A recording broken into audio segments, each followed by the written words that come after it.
Hello, welcome sa Manhwa Pinoy Hub. Ngayon ay pag-uusapan natin ang latest chapter 718 ng Magic Emperor. Tara at simulan na natin. Habang may pagkadismaya at malungkot na mga mata. Walang magawang pinanood ng mga disipulo ng Heaven and Earth Righteous Sect ang paglaho ng kanilang senior brother. Sumakit ang kanilang mga puso. Dahil hindi nila inaasahan na iiwan sila ng mismong senior brother na laging nangangaral tungkol sa pagprotekta sa kanila. At ang isa sa kanila ay umiiyak habang sumisigaw, na senior brother, ano ba ang ginagawa mo? Habang malamig na inoobserbahan ang lahat, naramdaman ni Zuo Fan na nagbabago ang kanilang mga emosyon at humihina ang lakas ng hadlang. Habang nakagapos ang ating bida, ay napangising sinabi nito na hindi nyo pa ba daw naiintindihan ang lahat.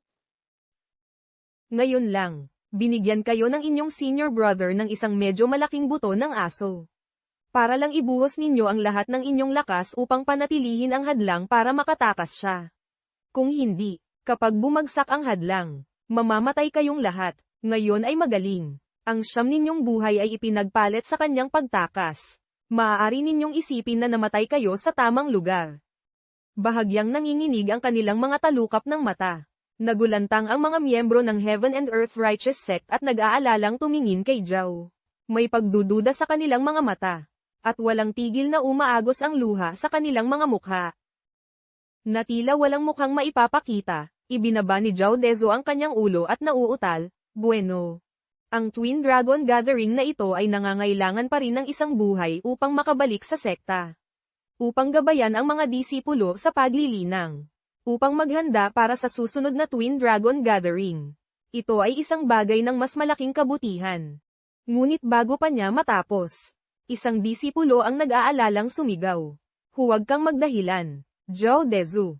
Ikaw na walang hiyang salawahan. Isang mapagkunwari, paano ka naglakas loob na iwanan kami? Bago pa siya tuluyang makapaglabas ng sama ng loob, isang malakas na puwersa ang bumulusok. Ikinilos ni Zuo Fan ang kanyang mga iniisip, at sa isang malakas na tunog, marahas na inalag ng Great Might Red Dragon King ang malaking katawan nito. Umungal ito ng napakalaking kapangyarihan. Sumunod lang si Zuo Fan.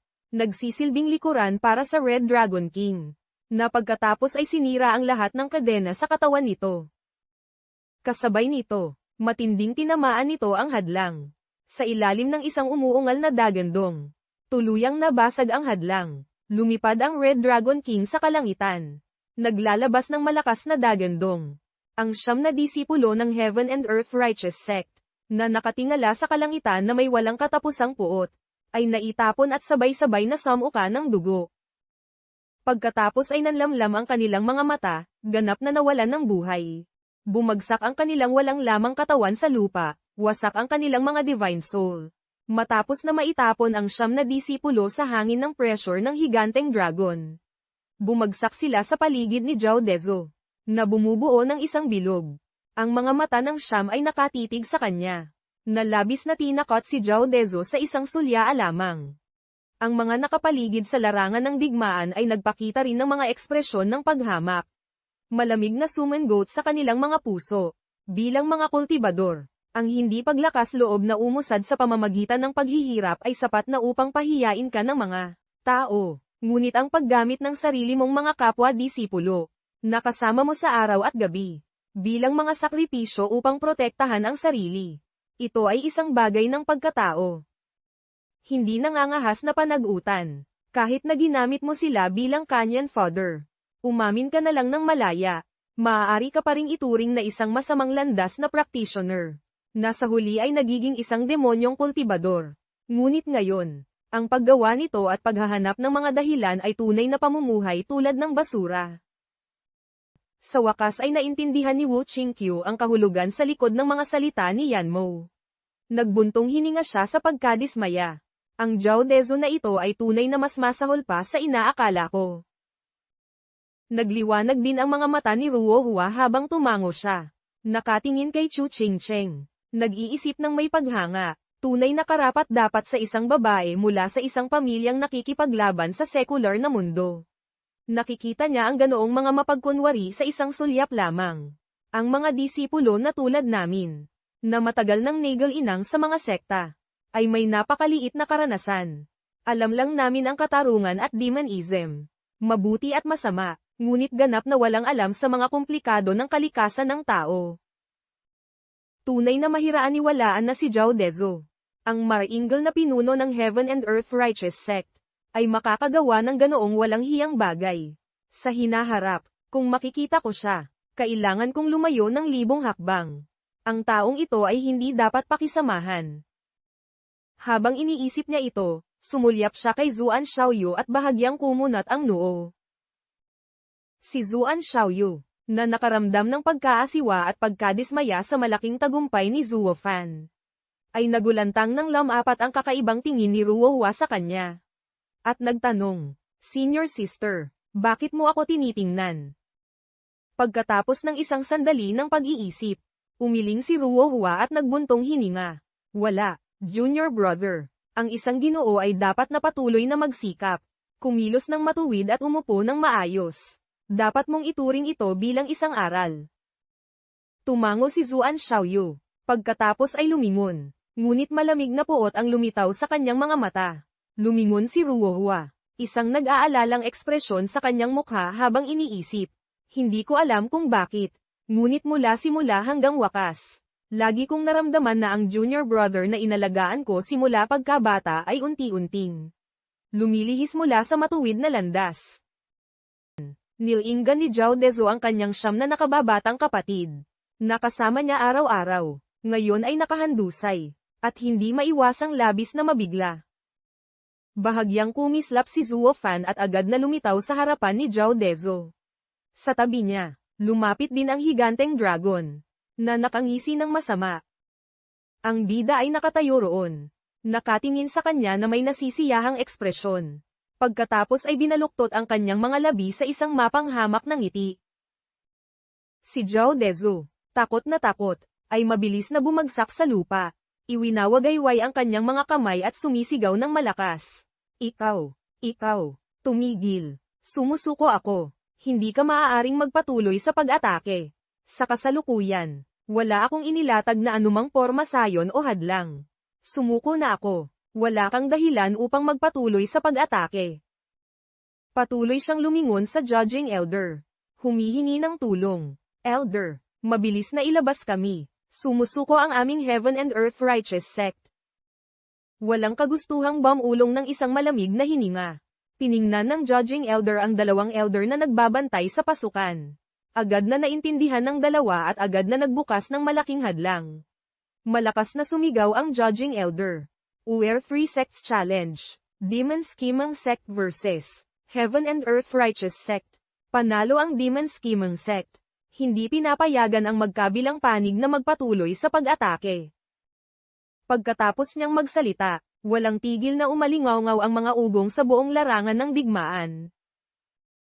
Ang tatlong venerable ay labis ding nasa sabik, bagaman ang kanilang layunin ay talagang ang Uer 3 Sects. Ang pagkamit nito ngayon ay labis pa ring nagpasabik at nagpaligaya sa kanila. Nagkatinginan sina Wen Tao at ang mga disipulo ng Sword God Sect. Nakangiti ng masaya. Ang Demon Scheming Sect ay nakipaglaban mula sa lower 3 sects. At sa wakas ay nakapasok sa hanay ng Uer 3 Sects, na tunay na kapuri-puri. Bagaman ang Sword God Sect ay kinailangan huminto sa pintuan ng Uer 3 Sects dahil kay Zuo Fan. Ang makita ang mga posisyong hindi nagbago sa libu-libong taon na sa wakas ay nagbabago ay nagpaligaya sa kanila. Hindi bababa sa ito ay nagpapatunay na ang mga sekta ng West Continent ay patuloy na umuunlad. Sa pagkakataong ito, ang Demon Scheming Sect ang Dark Horse ng Twin Dragon Gathering. Sa susunod, ang Sword God Sect naman ang turn. Sa loob ng lambak ng arena, bagaman inihayag na ng Judging Elder ang mga resulta. Ngunit hindi huminto si Zuo Fan. Patuloy siyang umusad. At habang papalapit siya kay Zhao Dezo, binaluktot niya ang kanyang mga labi sa isang masamang ngiti. Si Zhao Dezo, takot na takot, ay umatras. Ang kanyang puso ay nasa matinding pagkabahala habang sinasabi, Oy, tapos na ang labanan. Zuo Fan, ano pa ang gusto mong gawin pagkatapos ay nag-isip siya ng bali-baliw. Baliw si Zuo Fan na ito. Baka baliwalain pa niya ang mga patakaran ng Twin Dragon Manor. Maaari niya akong direktang atakehin. Ang mga demonyong kultibador ay pawang mga individual na walang pagpipigil. Sino ang nakakaalam kung ano ang gagawin nila? Umiling si Zuo Fan. Bumuo ng mga hand seal. At ang Divine Soul Red Dragon King ay bumalik sa kanyang katawan. Tumawa ang bida. Ha ha ha ha. Zhao Dezu. Hindi mo kailangang mag-alala. Ako ay isang tao na lubos na pinahahalagahan ang mga patakaran. Nagsalita na ang Judging Elder. Siyempre, wala akong gagawin sa iyo.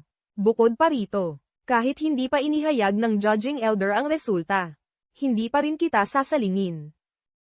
Nakita itong kakaiba ni Zhao Dezu. Iniisip, ang batang ito ay pumapatay ng walang pag-aalinlangan. Paano siya magpapakita ng awa sa isang matuwid at kahanga-hangang tao na tulad ko? Maaari bang natakot din siya sa aking katarungan? Ha ha ha. Paano iyon posible? Ang isang dakilang demonyong overlord ay hindi maihahambing sa maliliit na demonyong kultibador. Paano siya madaling matatakot ng aking katarungan? Mayroon dapat na sabuatan sa loob. Natila nakita ang kanyang mga iniisip. Casual na tumawa si Zuo Fan. Hindi mali ang iyong mga iniisip. Hindi nga kita inaatake dahil may iba akong intensyon. Isipin mo lang, sa mundong ito, walang takot sa kalaban na kasing lakas ng tigre, kundi takot lang sa kakampi na kasing bobo ng baka. Kung ang lahat sa matuwid na landas ay tulad ni na Wen Tao, Wu Qingqiu, kung gayon ang kinabukasan ng ating demonyong landas ay magiging napakabahala. Gayunpaman, kung may mas maraming tao na patuloy na nangangaral ng katarungan o nagsasalita tungkol sa kalikasan ng tao, tulad ng isang maluwag na lubid, isang kakampi na kasing bobo ng baboy, tulad ng iyong Zhao Dezu, na nagtataksil sa kanyang mga kakampi sa isang kritikal na sandali. Kung gayon sa loob lamang ng ilang taon, ang ating demonyong landas ay magagawang pag-isahin ang mundo. Kaya ko sinasabi, ikaw ang tunay naming tagapagligtas. Hindi ko nga maipahayag ang aking pasasalamat ng sapat. Paano kita sasalingin? Pagkabalik, dapat kang magpakita ng husay. Mas mabuti kung linlangin mo pa ang ilang kasamahan mo sa matuwid na landas sa kanilang kamatayan. Kung gayon, ang ating demonyong landas ay tiyak na sasambahin ka bilang ninuno. Ha ha ha. Muling nagpakawala si Zuo Fan ng sunod-sunod na masamang tawa. Tama, bagaman nanunuya si Zuo Fan. Hindi mali ang kanyang nakapailalim na kahulugan. Kung ang matuwid na landas ay maraming mapagkunwari tulad ni Zhao Dezu bilang kanilang pinuno, kung gayon ang kanilang kinabukasan ay tunay na magiging napakabahala. Hindi mapigilan ni Yan Mo ang pag-ismed, Zuo Fan, bagaman malubha mo akong nasugatan noon. Ngunit kailangan kong aminin, napakahusay mo sa pagkakataong ito, na pinabalik ang batang ito sa Heaven and Earth Righteous Sect para manggulo. Sa huli ay ginulo ang buong matuwid na landas ng mga sekta. Hey! Pakiramdam ko ang ating demonyong landas ay malapit nang lumago sa lahat ng dako. Ha ha ha. Umiling si Wu Qingqiu. Iniisip, sa pagkakataong ito, hindi lamang si Zhao Dezu kundi pati na rin ang buong Heaven and Earth Righteous Sect ay magiging katatawanan para sa West Continent. Ngunit dapat aminin, sila mismo ang gumawa nito sa kanilang sarili. Si Zhao Dezu, na nahiya ng ganoon, ay hindi naglakas loob magsalita at lumabas na lang sa hadlang na nakayuko ang ulo. Susunod ay ang labanan ng Demon Scheming Sect laban sa Demonic Flame Sect. Dahil ang Demonic Flame Sect ay nagdusa ng matinding pagkalugi sa kanilang nakaraang malaking labanan sa Tai Ching Sect. Sa makatuwid, kahit na buong lakas na nakipaglaban si Yan Mo sa labanang ito. Bilang isang unang general sa kamay ni Zuo Fan, isang alagad sa bahay ngunit sa labas.